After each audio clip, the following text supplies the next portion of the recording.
W. Fitch Company, makers of those fine Fitch products, presents Dick Powell as Private Detective Richard Rogue in Rogue's Gallery.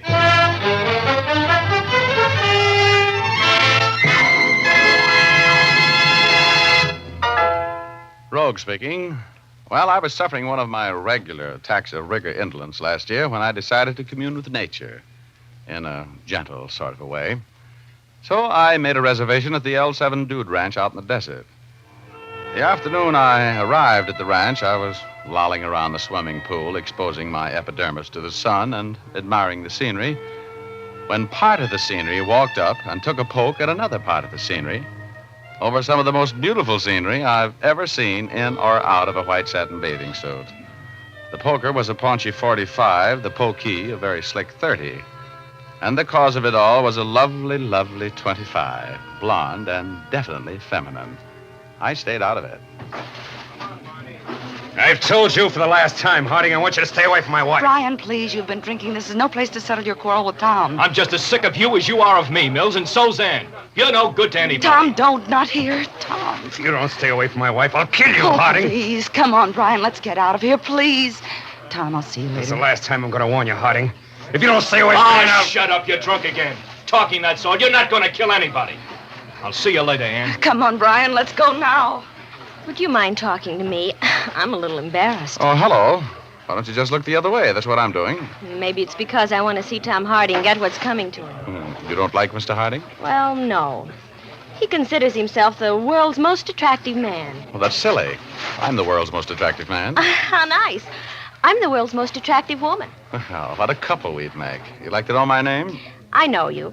You're Richard Rogue. Been reading my mail. No, but you're a very famous person. I've seen your picture in the paper lots of times. Society page, of course. Was it? I don't remember. Well, that's thoughtful of you. What's your name? Lucia Logan. Should I know it? Not unless you're looking for a secretary. That's what I am. Like to ride? Love it. Some of my best friends are horses. You're lucky. Some of my best friends are skunks. Want to go for an early morning ride with me tomorrow? Tomorrow we greet the dawn on horseback and, Yeah?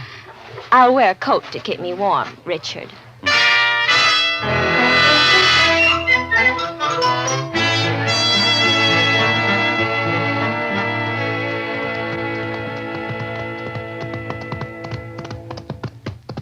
You know, Lucia, darling, this scene brings out the Gene Autry in me. Yes, sir. If I had my guitar, I'd sing for you, so help me. Oh, bury me not on the lone prairie. Yeah, this is for me, baby. Yep, someday I'm going to save enough money to buy me a ranch out here, and then I'm through with the crowded city. Yep. Me for the wide open spaces, with my dogs and my horses And a pretty little partner to cook and sew. and milk the cows and throw down the hay into the horses' stalls. I'm not listening anymore. Oh? What's ever happened to the pioneer woman? Richard, look. Where? Over there, where I'm pointing. There's a man lying there. Huh? Yeah. Come on. He's hurt. Must have been thrown from his horse or something. Yeah. I can't hang on, Richard. Well, take it easy then. Whoa, boy. Whoa, whoa. Settle down. Whoa, whoa. Oh. Oh, no. This couldn't happen to me. Who is it, Richard? It's Tom Harding, baby. Stay on your horse. Is he unconscious? No. He's been shot. He's dead.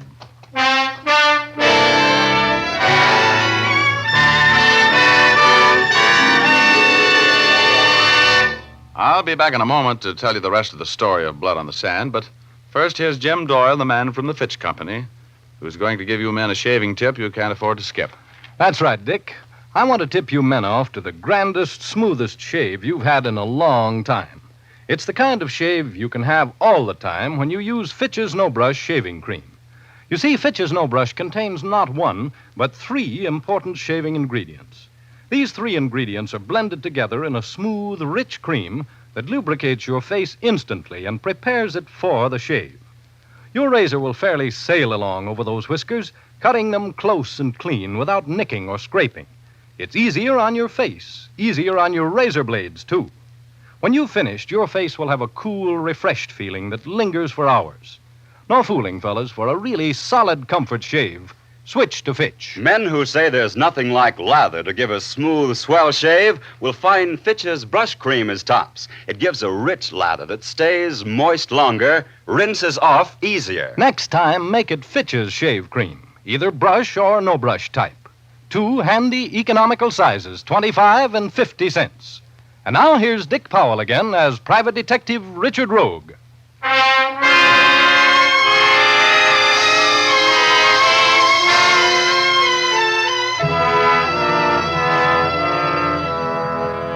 As I was saying, before Jim Doyle put in that pitch for Fitch, when the great outdoors called me down to the L7 Dude Ranch on the desert for a 2-week vacation, I didn't expect to meet a dream girl like Lucia Logan. And I didn't expect to hear a writer, Brian Mills, threaten to kill his friend, Tom Harding, if he didn't stay away from his wife, Anne. And I didn't expect to make a discovery which Lucia and I made on a sunrise horseback ride the next morning. We were just riding along, enjoying the dawn, when we saw the body of a man lying on the floor of the desert. I reached the body first. Who is it, Richard? It's Tom Harding, baby. Stay on your horse. Is he unconscious? No, he's been shot. He's dead. Oh, Richard. He was murdered, and there's no gun here. Oh, why do things like this always happen to me? Oh, Richard. Let's get back to the ranch. I'm scared. There's nothing to be scared of. The guy's dead. But whoever shot him might still be around here, Richard. Whoever shot him never was around here, baby. There's not a footprint in sight. And he was shot from long range, if I'm any good at my business. But it's just getting light. You remember last night, baby? Remember the moonlight? It didn't even take good shooting to kill this guy.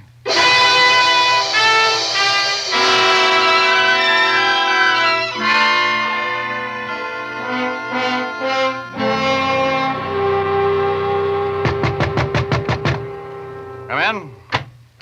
Hello, Rogue. Oh, hi. You're Sheriff Kane, I take it from the badge. That's right. I just got back from looking at that body you found for me this morning. Yeah? He was shot with a .32-20 rifle, a deer gun. No kidding. Wow. Have you figured out where the killer was when he did the shooting? My boys are checking. You, going to help me out on this case, Rogue? I'm on a vacation. Well, I can use any help you want to give me. I'll swear you in as a deputy. No, thanks, Kane. Believe me, I want no part of it. I'm up here for a rest, and I'm going to have it. Well, let me know if you change your mind. I sure will. Oh, by the way, any ideas on who would want to kill Harding? Well, I just got here yesterday afternoon. I don't know anything about the guy. But you heard his life threatened yesterday at the swimming pool, didn't you?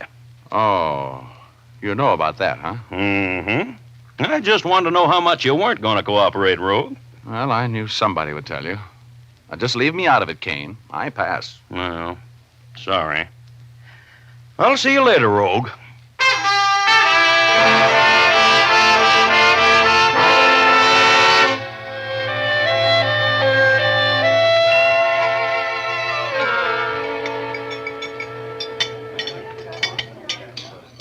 You mind if I sit here with you for dinner, Richard? Well, hello.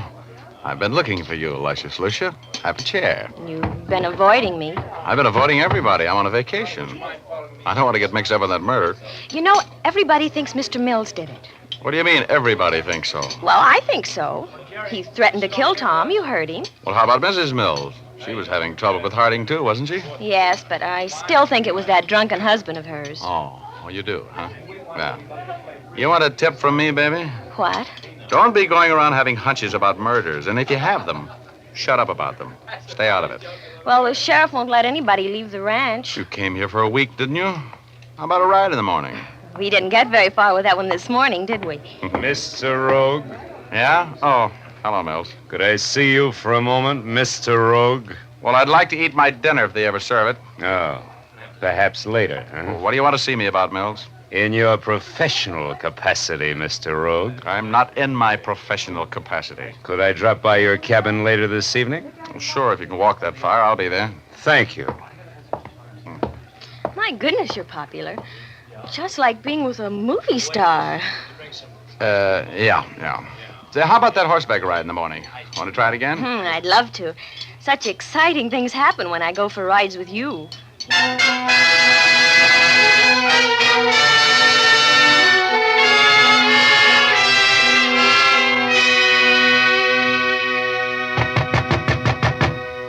Come in. Oh, hello, Mills. Come in. My wife is with me, Rogue. Huh? Wow. How do you do, Mrs. Mills? Hello. Oh, wait a minute. I'll get these bottles off the chair and we can all sit down. These cabins weren't built for entertaining large parties, were they? No. No, they weren't. Oh. Well, now that we're all comfortable, Mills, what do you want to see me about? And the answer is no. Please, Mr. Rogue, you don't even know what Brian was going to say. You want me to get mixed up with the murder of Tom Harding, right? Yes, I do, Rogue. And I'm willing to pay you well for your time. I'm not interested. You see, this is the first vacation I've taken for about 4 Rogue, years. I'm being persecuted. That hick sheriff, he's been hounding me. Sheriff Kane seems to be a pretty astute officer. Did you kill Harding, Mills? No, he didn't. He was with me all that evening, all that night. I told the sheriff that. Brian was never out of my sight. My wife can give me a perfect alibi, Rogue. I'm not the sort of man who kills people, and I'm not going to be hounded by a country sheriff. Look, Mills, I'm sorry if you're being hounded, but I'm on a vacation, so I don't want... You must protect my husband, Mr. Rogue. He's not a murderer. The sheriff suspects him because he and Harding had words yesterday. I heard the words. One of them was kill. You threatened to kill Harding, didn't you, Mills? He was annoying my wife. Why, nobody would have ever heard of him if it hadn't been for me. A writer. Couldn't even write home for money. Harding was a horrible pest, Mr. Rogue. He wouldn't let me alone. Yeah, so I've heard. So, just what was the relationship between the two of you and Tom Harding? He and I have been collaborating on plays for years. He was engaged to Anne when I married her a year ago. Since then, he's been giving us nothing but trouble. I never loved him, but I couldn't convince him of that. And I know one thing. My husband didn't kill him. I'll give you $500 to work on this case for me, Rogue. What do you expect me to do? Find the real murderer. Protect me. Convince that stupid sheriff I couldn't have killed Harding. All right, give me the 500. Got it with you? Yeah, I got it with me. Okay, now here's what I'll do. I'll try to locate the real murderer, whether it's you or whoever it is. And when I find him, I'll turn him over to the sheriff. Understand? Yes. But, Rogue, I didn't kill Tom Harding.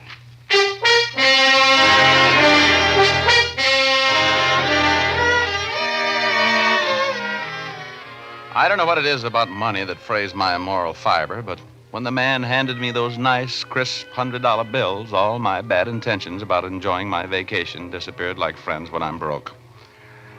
After Brian Mills and his glamorous wife left, I smoked a cigarette and turned in. I was going riding at dawn. And when I got to the stables next morning, Lucia wasn't there yet, but Mrs. Mills was. She was wearing a riding habit to which no horse nor man would ever say nay, and of all things, a pair of pigskin play shoes. Oh, very fetching and very peculiar. Oh, hello, Mr. Rogue. You off for a morning ride? Yes, I mentioned it last night. Remember? Did you? Oh, I guess you did. I was so upset about Brian's trouble with the sheriff. You are going to help him, aren't you, Mr. Rogue? He's such a sweetheart, and scandal would ruin him.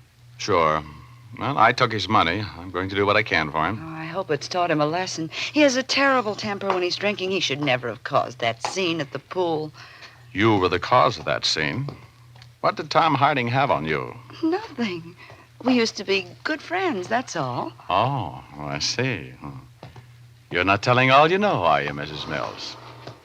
Mr. Rogue, I want you to promise me something. I'll listen. You said last night that if you found incriminating evidence on my husband, you'd turn it over to the authorities. Yeah, sure I will. Please, Mr. Rogue, I have some money of my own. I want you to promise me that you'll tell me first if you find anything which makes you suspicious of Brian. Hey, I don't get it. I thought he had an ironclad alibi. He has.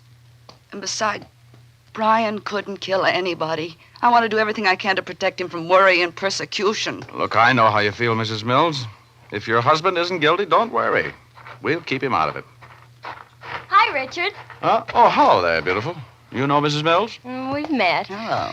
Our horses are all ready. I've been out helping to saddle them. Okay, let's go.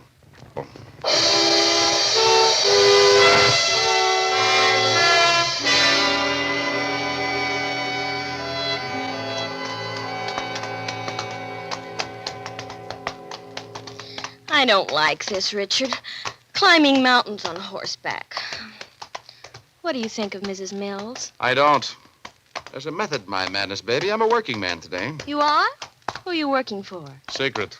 You've decided to get mixed up in that murder, haven't you? Yep, something nice happened to me.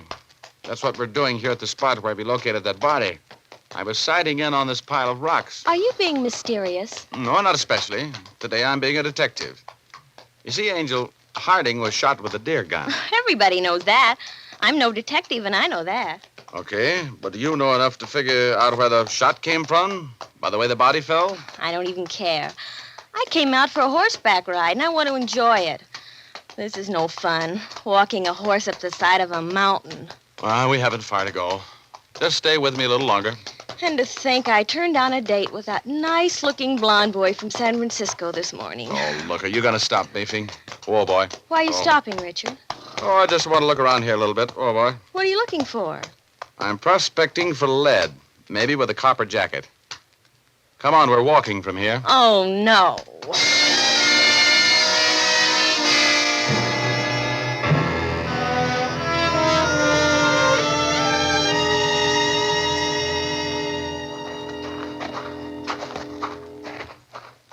Come on, I want to take a look behind that big rock up there. I'm going to be so stiff, I won't be able to dance tonight. Good. We'll set them all out someplace near the punch bowl. Oh, no. I'm going to be with that blonde boy from San Francisco. And if you so much as ask me for a dance, I will... What's the matter? Look. Look there on the ground behind that boulder. Where? Oh, those little copper things. They're shells, aren't they? They certainly are. 3 empty shells. 3220s. Look out, don't touch them. I want them for fingerprints. Do you think they're the shells that killed Tom Harding? I'm willing to bet they are, baby. I think we just put the finger on a murderer. Richard? Yeah? Look down there. Where? Way over there on that next peak. The sun's flashing on something. Oh. Oh, yeah, I see it. Somebody is looking us over with a pair of field glasses, I think. Probably the murderer. He wouldn't like to see us looking around up here. What are you putting in your pocket? Another little souvenir, see? Oh. Get on, baby. Get on. That was a rifle bullet. Get on here behind this rock.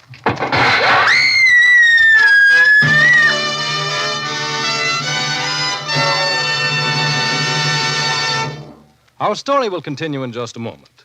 But first, I'd like to remind you that the holiday season coming up will be the gayest in years, with peace on earth at last a reality.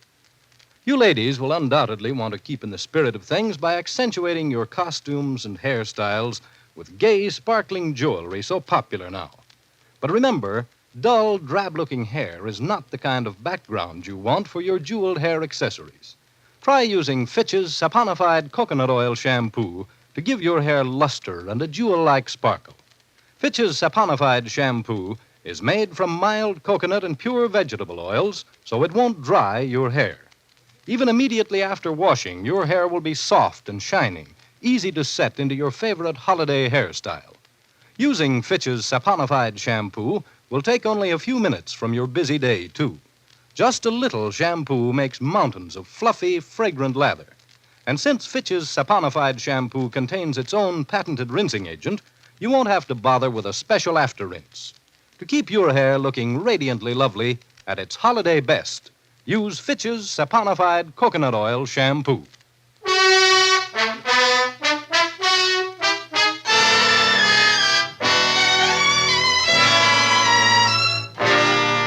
And now we return to Rogue's Gallery with Dick Powell as Private Detective Richard Rogue.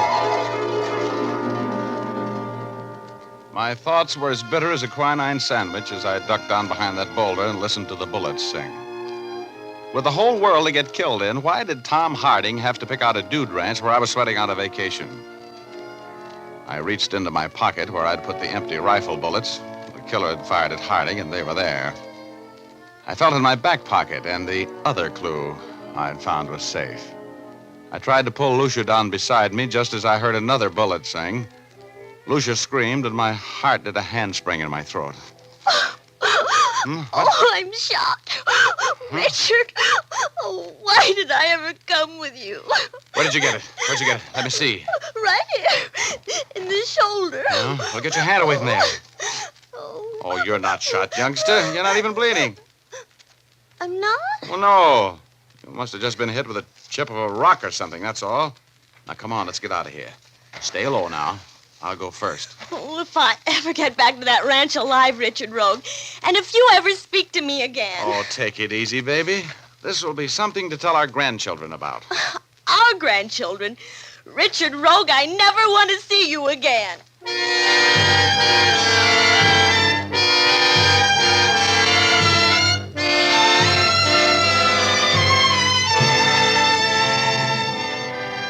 We got back to our horses and got back to the ranch house all right.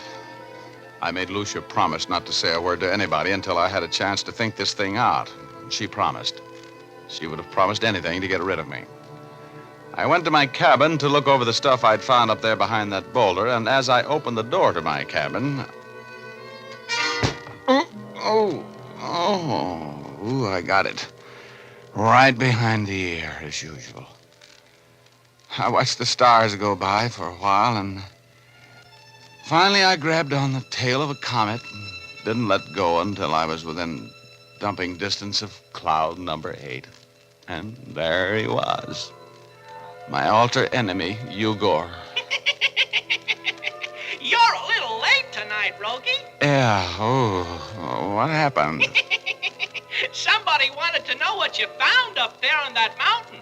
You should have stuck to your vacation, Rogie. Well, whoever it was, I'm going to have them over a barrel in a few minutes. Oh, I got to get back there. Help me. Oh, you better rest a while. I can't. So long, Midget. See you next week. So long, Rogie.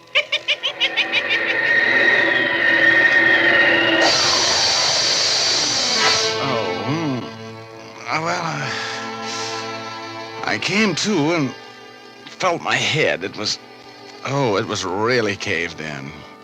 Whoever hit me used a piece of firewood.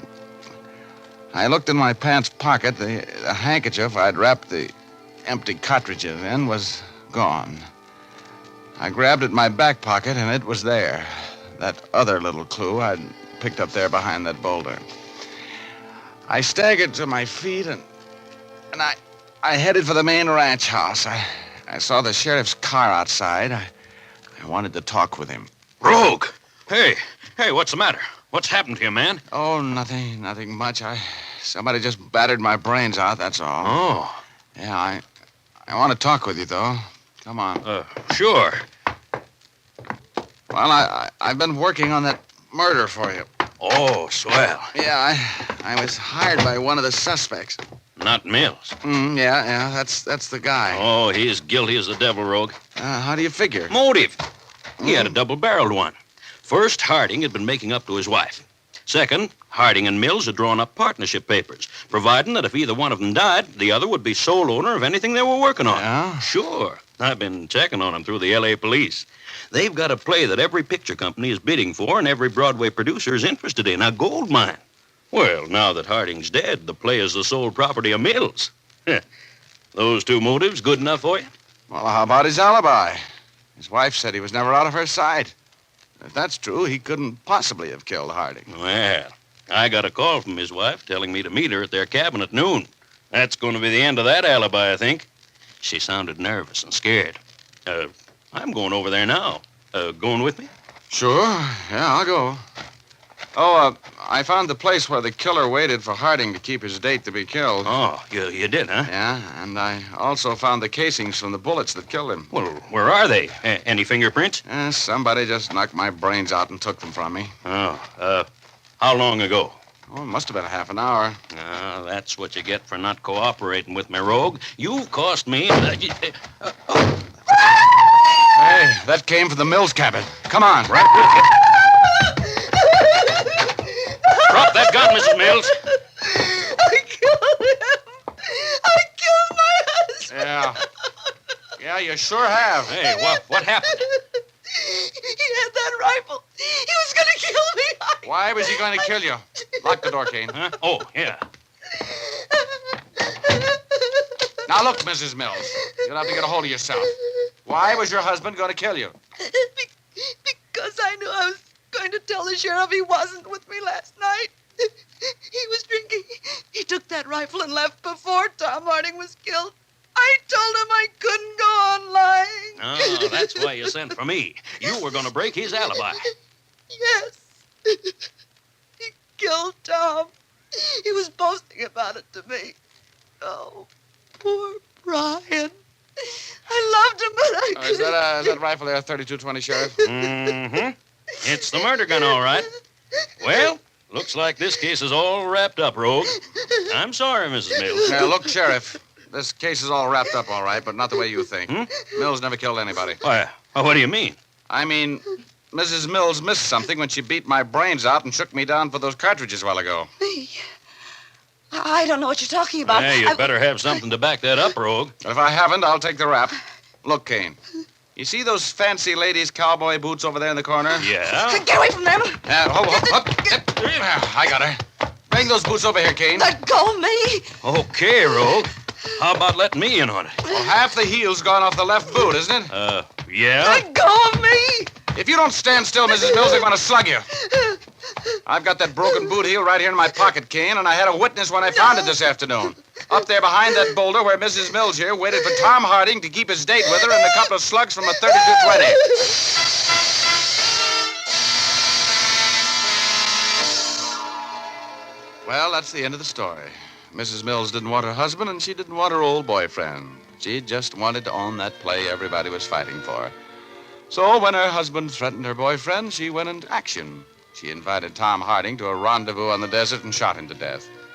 And then when her husband was suspected of the crime, she gave him an alibi so she could kill him later and swear it was self-defense. She would have gotten away with it, too, if it hadn't been for that half of boot heel. The minute I saw it lying there behind that boulder, I thought of her Western riding habit that morning and the pigskin play shoes. That started my massive intellect to work, and of course, when that happened, that was all. I also remembered the faint odor of her expensive perfume just before that log knocked my brains out. And, after the excitement was over and I had combed the lump out of my hair, I went over to see Luscious Lucia. Oh, you. Oh, hello, dear. I just thought I'd drop over. I told you I never wanted to see you again. Oh, well, she was a little on the chubby side anyway. You know what I mean?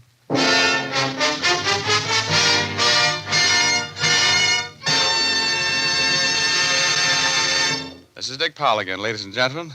Believe me, Richard Rogue is the only man who ever made money on a dude ranch vacation. We hope you enjoyed our story. Ray Buffum wrote it, Leith Stevens composed and conducted the music, and Dee Engelbach produced and directed. Don't forget now, we all have got a date next Thursday night. We're going to do a little story about murder, arson, and a lovely lady. We call it Fortune and Furs. So make a date with us, will you? Thanks for listening, and good night, all. Now here's Jim Doyle. Don't forget to tune in again next Thursday, same time. Oh, and by the way, be sure to see Dick Powell in his newest RKO picture, Cornered, at your local theater soon. And as I was saying, don't forget to tune in again next Thursday, same time, same station, when you will again hear Dick Powell as Richard Rogue in Rogue's Gallery.